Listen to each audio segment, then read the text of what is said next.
ആളെ പടച്ച റബ്ബിന്റെ പരലോകത്ത് ചെന്ന് നിന്ന് കിതാബ് വാങ്ങി നോക്കുമ്പോ അതിന്റെ അകത്ത് ഇബാദത്തുകൾ ഉണ്ടാവാൻ വേണ്ടിയിട്ടല്ലേ നമ്മൾ നിസ്കരിക്കുന്നത്.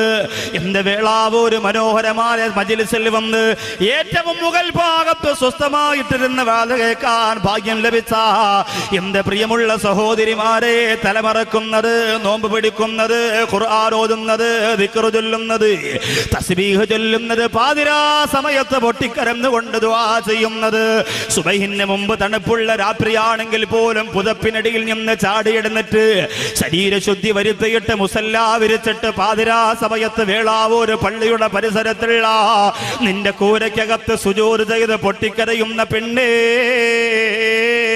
അല്ലാഹ് സ്വീകരിക്കാൻ വേണ്ടിയിട്ടല്ലേ പെങ്ങളെ നീ അത് ചെയ്യുന്നത്? ഹജ്ജിന് പോകുന്നത്, ഉംറയ്ക്ക് പോകുന്നത് എല്ലാം പടച്ചോ സ്വീകരിക്കാൻ വേണ്ടിയിട്ടാ. ഈ മക്കത്തുൽ മുക്കറമയുടെ മജ്‌ലിസിൽ വന്നിരിക്കുന്ന ചെറുപ്പക്കാരാ, ദിക്ർ ചൊല്ലുന്നത്, സുജൂദ് ചെയ്യുന്നത്, മക്കളെ കെട്ടിച്ചു വിടാൻ പണപ്പിരിവ് നടത്തുന്നത്, അവരെ സഹായിക്കുന്നത്, രോഗികൾക്ക് സ്വതക്ക ചെയ്യുന്നത് എല്ലാം അല്ലാഹു സ്വീകരിക്കാൻ വേണ്ടിയിട്ടല്ലേ.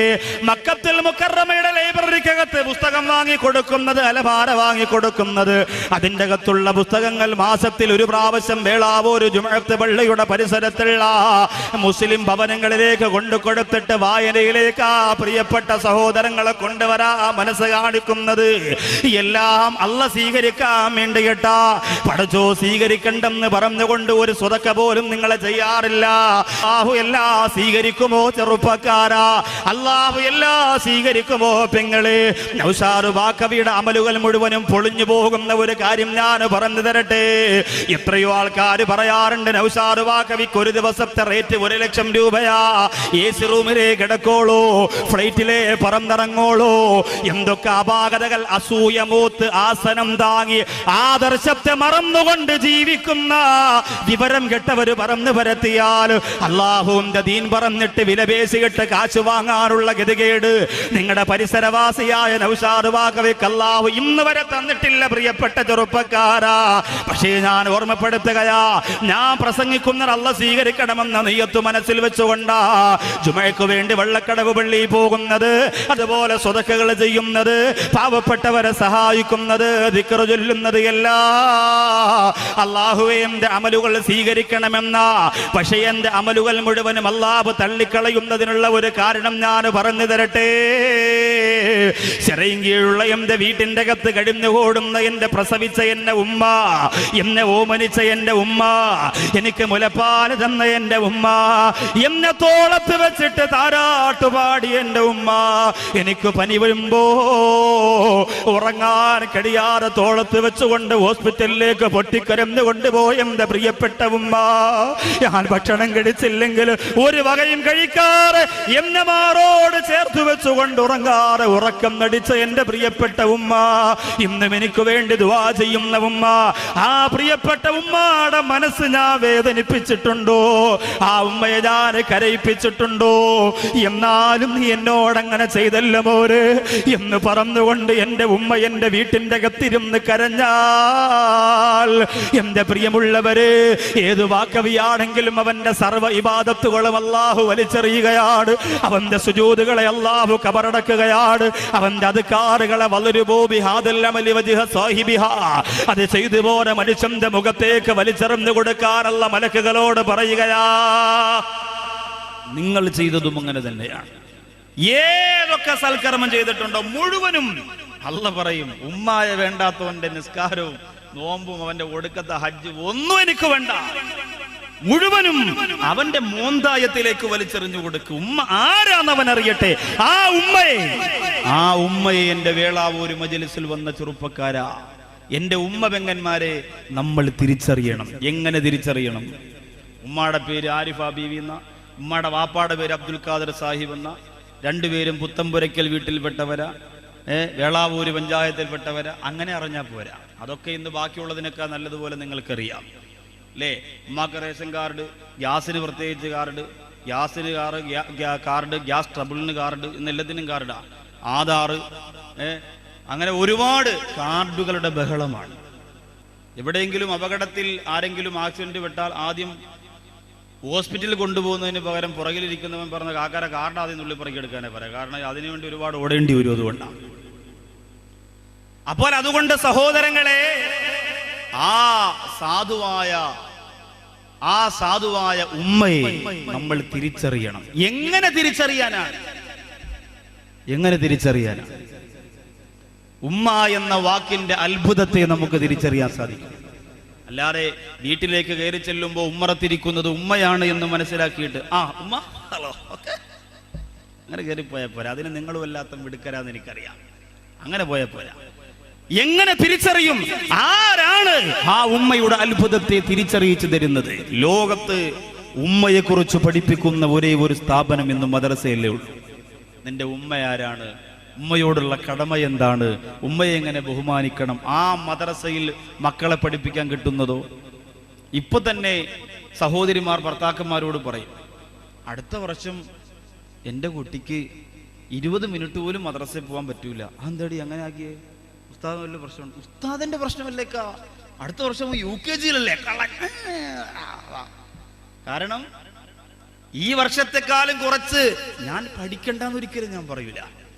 എൻ്റെ മക്കളെ ഏറ്റവും നല്ല ഭൗതിക വിദ്യാഭ്യാസം കൊടുക്കണമെന്ന നിയത്തിൽ തന്നെയാണ് ഞാൻ ജീവിക്കുന്നത്.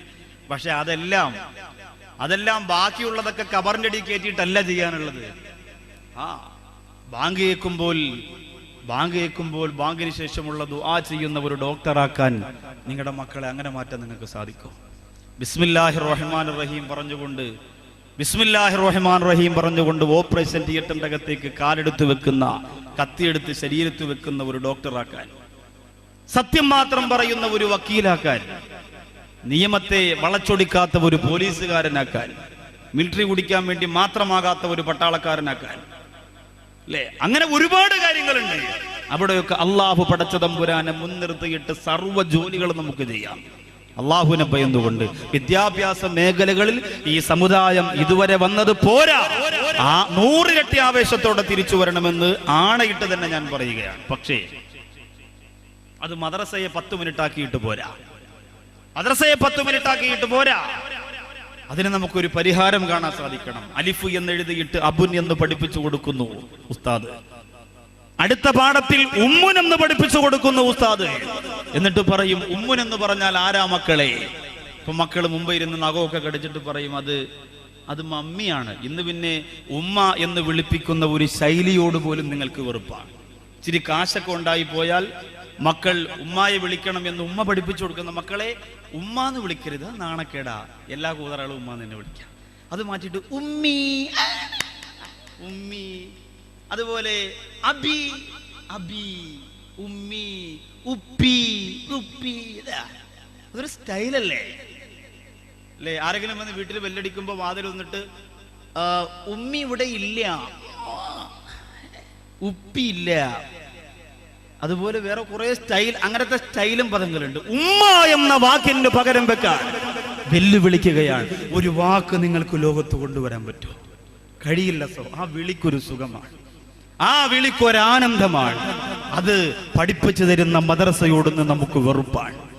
നമ്മുടെ മക്കൾ 3-ാം ക്ലാസ് കഴിഞ്ഞാൽ ഒരു അത്ഭുതമാണ്, 4-ാം ക്ലാസ് കഴിഞ്ഞാൽ ഒരു അത്ഭുതമാണ്. ഉമ്മയെ കുറിച്ച് പഠിപ്പിക്കുന്ന സ്ഥാപനത്തിൽ നിന്നും മക്കളെ വലിച്ചഴച്ചു കൊണ്ടുപോയിട്ട് അമ്മായിയമ്മ കാണിച്ചാൽ ഉമ്മയുടെ സ്നേഹം നിന്റെ മക്കൾ പഠിക്കൂല.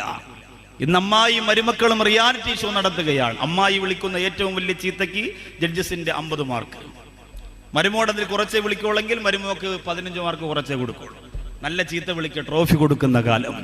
അമ്മ എന്ന സീരിയൽ നിന്റെ പ്രിയപ്പെട്ട മക്കളെ മടിയിൽ പിടിച്ചിരുത്തിയിട്ട് കാണിച്ചു കൊടുത്താൽ എന്റെ വേളാവൂരുള്ള പെങ്ങളെ, ഉമ്മയെ തിരിച്ചറിയാൻ നിന്റെ പ്രിയപ്പെട്ട മക്കൾക്ക് സാധ്യമല്ല. അങ്ങനെ സാധിക്കുമായിരുന്നു എങ്കിൽ കേരളത്തിലെ ഒരു പത്മശ്രീ നേടിയ ഒരു സിനിമാ നടൻ, നല്ല ഘനഗാംഭീര്യമുള്ള ശബ്ദത്തിന്റെ ഉടമയായ ഒരു സിനിമാ നടൻ, ചില അഭിമുഖങ്ങളിലൊക്കെ മാതാവിനെ കുറിച്ച് നിറകണ്ണുകളോടെ പറയാറുള്ള ആ സിനിമാ നടൻ കിംസ് ഹോസ്പിറ്റലിന്റെ അകത്തടത്ത് കിടന്ന് ഈ അടുത്ത സമയത്ത് മരണപ്പെടുകയുണ്ടായി. അപ്പൊ പരസ്പരം നിങ്ങൾ മനസ്സിലായിരുന്നു മറ്റേ അതൊക്കെ നമുക്ക് നല്ല അറിവാണ്. ആ സിനിമാ നടൻ 25 കൊല്ലങ്ങളോളം തന്റെ മാതാവിനോട് പിണങ്ങിക്കഴിയുകയായിരുന്നു സഹോദരങ്ങളെ. 25 കൊല്ലങ്ങളോളം മരിക്കുമ്പോഴും ഇണങ്ങിയിട്ടില്ല. സിനിമാ ലോകത്തിന് പറഞ്ഞു കൊടുക്കാൻ പറ്റും. എങ്ങനെ പറഞ്ഞു കൊടുക്കാൻ പറ്റും? പ്രസവിക്കുന്നത് വീഡിയോയിൽ പിടിച്ച് കാശാക്കാൻ നിൽക്കുന്ന സിനിമാ ലോകത്തിന് മാതൃത്വത്തിന്റെ മഹിതത്തിന്റെ മണ്ടയിൽ ചവിട്ടിയിട്ട് നൃത്തം ചെയ്യുന്ന കലിയിളകിപ്പോയ ആ സിനിമ എന്ന് പറയുന്ന കലയ്ക്ക് മാതാവിന്റെ മാധുര്യം പഠിപ്പിച്ചു കൊടുക്കാൻ കഴിയോ? എന്റെ അഭിപ്രായത്തിൽ കഴിയില്ല, ഇതുവരെ കഴിഞ്ഞിട്ടില്ല. അങ്ങനെയാണെങ്കിൽ ആറ്റം ബോംബും ഭീരങ്കിയും മിസൈലും ബീജബാങ്കും ഹൃദയവും കരളും പോലും വില കൊടുത്ത് വാങ്ങാൻ കഴിയുന്ന ഈ കാലഘട്ടത്തില് എന്തെല്ലാം കണ്ടുപിടിച്ചു പോയി നമ്മുടെ ശാസ്ത്രലോകം. എന്റെ സഹോദരങ്ങളെ, അവർക്കൊന്ന് പറഞ്ഞു തരാൻ പറ്റോ? മാതാവിന്റെ സ്നേഹത്തെക്കുറിച്ച് അവർക്കൊന്ന് പറഞ്ഞു തരാൻ പറ്റോ?